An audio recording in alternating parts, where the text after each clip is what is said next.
This is gender ideology. I mean, that's what this is. And you know, you could kind of, if you want to trace it back, you could kind of decide how far back you want to go. There are certain landmark moments you can point to in history. Now, I think for a lot of people, it feels like everyone knew what a woman was, and a man was a man, and a woman was a woman, up until about 8 years ago, and then everyone lost their minds.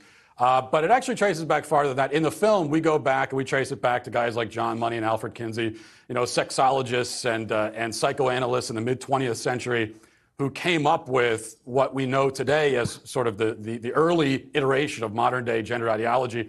And I think they got it into the institutions, especially higher, you know, academia, those kinds of institutions. And then from there, it sort of filtered down to the general public. Maybe about 8 years ago is when it sort of exploded onto the mainstream scene and took over at least the Western world after that point, I think.